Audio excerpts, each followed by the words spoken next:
প্রধানমন্ত্রী নরেন্দ্র মোদীর উদ্যোগে কিন্তু শুরু হয় স্বচ্ছ ভারত অভিযান, এবং এই স্বচ্ছ ভারত অভিযানেই দেখতে পাচ্ছি পুরো ভারতবর্ষকেই কিন্তু স্বচ্ছ করে তোলার জন্য বিভিন্ন রাজনৈতিক নেতারা থেকে শুরু করে সবাই কিন্তু কাজ করছে। সেইভাবে বাংলায়ও সরকার বদলের পর বিজেপি সরকারের সূচনা হওয়ার পর কিন্তু দেখতে পাচ্ছি মাননীয় আমাদের মুখ্যমন্ত্রীর উদ্যোগেও তিনি কিন্তু নিজেও এই স্বচ্ছ ভারত অভিযানে উদ্যোগী হয়েছেন এবং রাস্তাঘাট পরিষ্কার করছেন।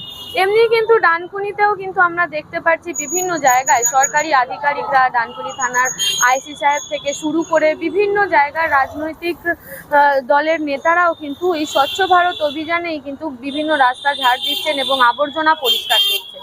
আজকেও আমরা ডানকুনি ৯ নম্বর গেটে যেটা দেখতে পেয়েছি যে আজকেও কিছু মানুষ এবং স্থানীয় মানুষদের নিয়ে ডানকুনি থানার আইসি সাহেব কিন্তু সেখানেও স্বচ্ছ ভারত অভিযান কিন্তু চালিয়েছে। দেখতে পাচ্ছি আজকে সন্ধ্যাবেলাতেও পুলিশ আধিকারিকদের সঙ্গে নিয়ে তোমরা স্বচ্ছ ভারত অভিযান করছো।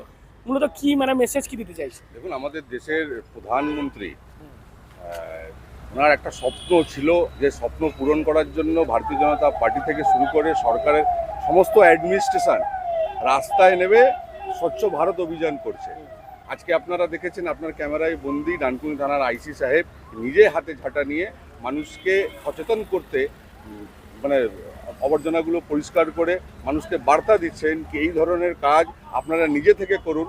কারণ আজকের এই যে পরিবেশ, সে পরিবেশকে নষ্ট হচ্ছে, তাই সবাইকে একসঙ্গে একবদ্ধ হয়ে নিজের এলাকাকে এবং পরিবেশকে স্বচ্ছ রাখতে হবে। তাই আজকে আমরা সবাই ডানকুনি সেবা সমিতির উদ্যোগে এবং যৌথ উদ্যোগে ডানকুনি থানার প্রশাসন দুজন মিলে আমরা মানুষকে একটা মেসেজ দিতে চেয়েছি কি আপনারা নিজের আশেপাশে যে আবর্জনাগুলো রয়েছে যেখানে সেখানে ফেলবেন না, সে আবর্জনা একটা জায়গায় রাখবেন। সরকার থেকে যে গাড়ি করা হয়েছে ভ্যাট গাড়ি, সে আবর্জনাগুলোকে নিয়ে ঠিক উপযুক্ত জায়গায় ওটাকে ফেলে দেওয়া হবে। আপনারা দেখেছেন আজকে আমাদের রাজ্যের মুখ্যমন্ত্রী নিজে হাতে ঝাঁটা নিয়ে মানুষকে বার্তা দিয়েছেন। একজন প্রধান সেবক আমাদের রাজ্যের, যিনি যখন হাতে ঝাঁটা নিয়ে মানুষকে বার্তা দিতে বেরিয়েছেন, তাহলে আমাদেরকেও ভাবতে হবে নিজের এলাকার পরিবেশ এবং আবর্জনাগুলো একটা উপযুক্ত জায়গায় রাখতে হবে এবং নিজের এলাকার পরিবেশগুলোকে ভালো রাখার জন্য এইসব কাজ এবং মোদিজির স্বপ্ন সেটা পূরণ করার জন্য আমরা আজকে রাস্তায় এবং একটা মেসেজ দিতেছি। কোন জায়গা থেকে শুরু করলে কোথায় শেষ করলে? এটা ডানকুনি ৯ নম্বর ওয়ার্ড, আপনার মাদার টেরেসা হলের এখান থেকে শুরু হয়। শুরু করতে আমরা শনি মন্দির সংলগ্ন সমস্ত এরিয়ায় আমরা স্বচ্ছ ভারত অভিযান আজকে চালিয়েছি এবং মানুষকে বার্তা দিয়েছি। এবং আমাদের সঙ্গে আইসি সাহেবও ছিলেন। আমাদের এই যে উদ্যোগ ডানকুনি সেবা সমিতির সঙ্গে যৌথ উদ্যোগে ডানকুনি প্রশাসন, ডানকুনি পুলিশ স্টেশনের এই যে মেসেজ দেয়া, সেটা আজকে আমরা দিয়েছি এবং আশা করি মানুষ সচেতন, মানুষ বুঝতে পেরেছেন। রাজ্য তোমাদের হলো পুরসভা এখনো তৃণমূল পরিচালিত, পুলিশকারী থেকে অভিযোগ আসছে যে আবর্জনার গাড়ি ঠিক মতো আসছে না, তোমার ৯ নম্বরও আসছে না, যার ফলে আবর্জনা জমে যাচ্ছে। ওই বিষয়টা কি আগামী দিনে দেখুন, তৃণমূল কংগ্রেস যে পাপ করে গেছে, সেই পাপের ফল এখনো তৃণমূল কংগ্রেসের কিছু নেতারা পাচ্ছে। তার সাথে সাথে মানুষকে যেভাবে হয়রানি করেছে, এই যে সিস্টেমকে যেভাবে ফেলিয়ার করেছে, সেটা কিন্তু এখন সরাসরি বোঝা যাচ্ছে। মানুষও কিন্তু নিজের ক্ষোভ উগড়ে দিচ্ছেন।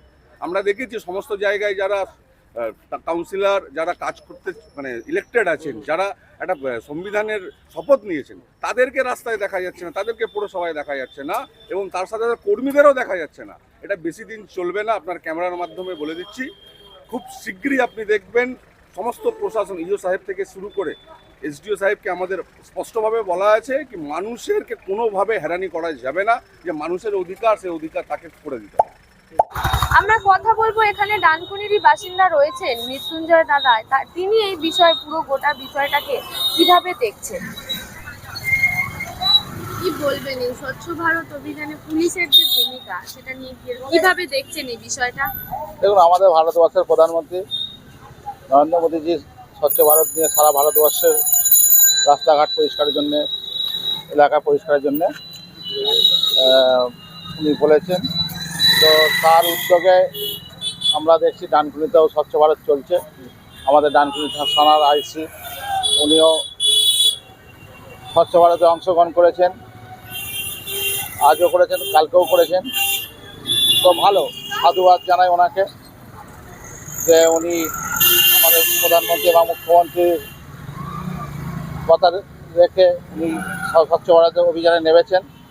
এর জন্য ওনাকে আমার তরফ থেকে ওনাকে সাধুবাদ জানাচ্ছি যে উনি যে কাজটা করছেন খুব ভালো। তার সঙ্গে ওনাকে আমি আমার তরফ থেকে ওনাকে বলবো যে শুধু রাস্তাঘাট পরিষ্কার করলে হবে না, কারণ হচ্ছে 4 দিন ধরে ডানকুনি যে ভ্যাট, সেই ভ্যাট বন্ধ। বাড়ি বাড়িতে মানুষের আবর্জনা বাড়িতেই পড়ে আছে এবং দোকানে প্রায় 3, 10, 15 দিন ধরে দোকানের যেটা ময়লা যে ভ্যাটগুলো ছিল সেইগুলোকে সেই দোকানেই পড়ে আছে। তো শুধু রাস্তাঘাট পরিষ্কার করলে হবে না, এগুলোকেও দিকে নজর রাখতে হবে যাতে বাড়ির আবর্জনা যেগুলো আমরা প্রতিদিন সকালবেলা গাড়ি করে ভ্যাটে পাঠাই সেইটার ব্যবস্থা উনি করে দিলে খুব ভালো হয়। এইটা ওনার কাছে আমার দাবি যাতে উনি ওই ব্যবস্থাটা পৌরসভার মাধ্যমে এটা করুন, কারণ হচ্ছে তাহলে এলাকার মানুষের উন্নতি হবে, এলাকায় যে আবর্জনা আছে সেগুলি পরিষ্কার হবে। শুধু রাস্তাঘাট করলে হবে না, ওনাকে দায়িত্ব নিয়ে যাতে পৌরসভাকে বলে এবং যেখানে মাল ফেলবেন বলেছিলেন নান্নায়, সেই নান্নায় ওনাকে সে মালটা ফেলার ব্যবস্থা করতে হবে। না হলে এই যেভাবে 4 দিন মানুষের বাড়িতে আবর্জনা পড়ে আছে তাতে মানুষের খুব অসুবিধা হচ্ছে। যেহেতু আমরা একটা রাজনৈতিক দলের সঙ্গে যুক্ত, মানুষের ফোন বারবার আমাদের কাছে আসছে, মানুষের অভিযোগ আমাদের কাছে বারবার আসছে। তো ওনাকে বলবো এইটা ভ্যাটটা যাতে সঠিক জায়গায় ফেলা হয় তার ব্যবস্থা উনি পৌরসভার মাধ্যমে করুন, এটাই ওনার কাছে আমার দাবি থাকবে। আপনার নাম?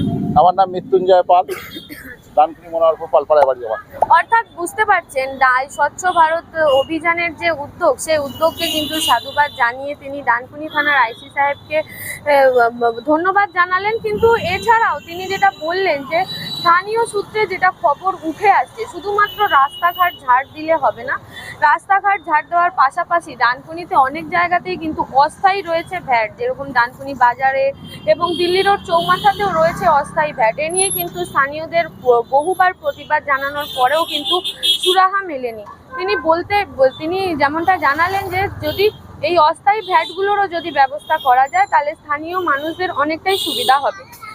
এ বিষয়ে আপনারা কি বলবেন অবশ্যই কমেন্ট করবেন কমেন্ট বক্সে। এ ধরনের খবর পেতে নজর রাখবেন ডিএনএন বাংলায়। ডিএনএন বাংলা সবার মনে সবার খবর।